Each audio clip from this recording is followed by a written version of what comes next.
what advice you would give to people that are, getting into this real estate nowadays? And, what was the first steps to take? Because you had such an awesome story from 0 to 80 doors. That is awesome. So the first steps I actually did was to invest as what we call a passive investor or a limited partner. So that's the equivalent of being a passenger in a plane, and you let somebody else pilot the plane. You figure out, do I even like being on an airplane before I say I want to be a pilot, right? Maybe you don't like airplane rides. You don't like being sky high, right? So be a passenger in a plane, see how it goes. Can you weather the turbulence and the storms and the delays and everything else? Then sign up to be a co-pilot with an experienced pilot, do the hours of training, and then be the pilot yourself. And that's the exact same steps I did in multifamily.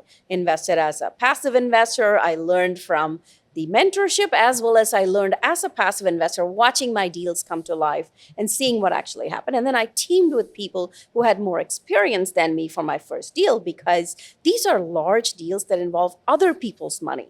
You don't want to make mistakes with other people's money. Yeah, you might get a single family rental, lose 10K on it because you got to do all these repairs. That's still your money.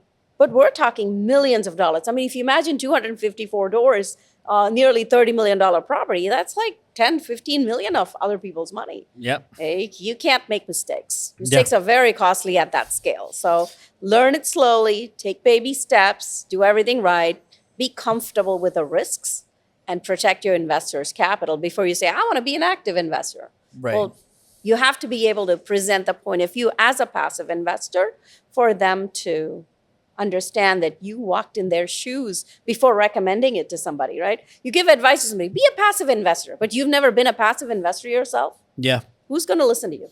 100%. You know what I mean?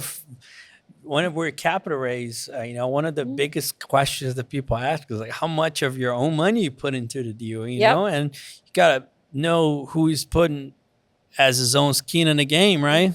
Very important. Very, very important. Do you believe in the deal enough to put your own money in it? That's a fair question to ask. You don't believe in the deal, but you're asking me to put money in the deal, but not you? Don't you That find doesn't make any sense. Yeah, no, And 100%. Yeah, and it's a fundamental question that a lot of people don't ask the big name sponsors. They don't? They don't. They only ask people who they feel, yeah. You ask a lot of the big name sponsors. Everybody asks me. They may ask you. Yeah, other people, they forget to ask the question of some of the big names we know in the industry. It's like, how much money do you have in the deal? Right? And they don't ask the question. Waking up to success. Now we're getting it started. This is the real grind. Everything you've been wanting. Building an empire, no question. Talking about real estate, investing, making the millions. No stopping while we sip on gourmet coffee. The real grind.